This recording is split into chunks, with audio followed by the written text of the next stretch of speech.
Buenos días,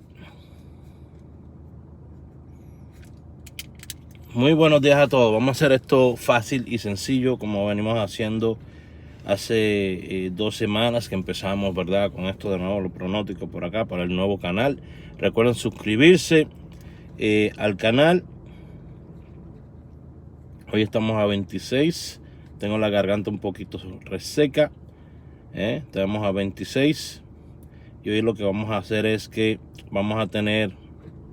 me gusta mucho lo que es el 86.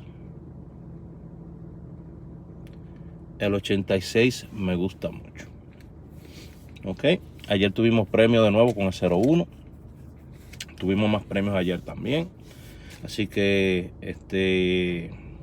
bueno, toda la semana hemos tenido buenos premios, tanto fuera como también en el Telegram. Así que pueden ir a la descripción de este video y ahí van a encontrar acceso a los grupos. O visite mi OnlyFans, son solamente $10 al mes. Ok.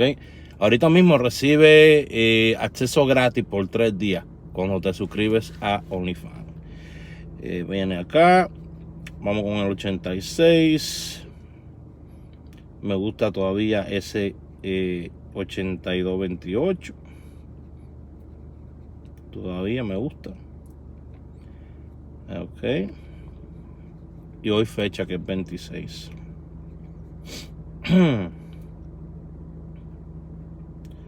26. Ay, esto no está. Bueno. De aquí podemos sacar 3 palecitos. Tenemos, venimos teniendo aquí el 86-31. Tenemos aquí también lo que es el 82-37.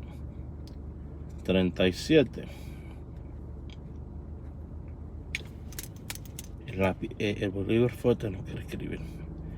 82-37 y 26-71. Ok. Esa es la jugada del día de hoy. Alright. Ahí está.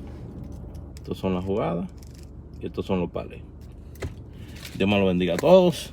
Bien cortito el videito. Directo al grano. Y que les vaya muy bien a todos ustedes. Recuerden onlyfans.com /Raúl Aragones. Ok. Bye bye.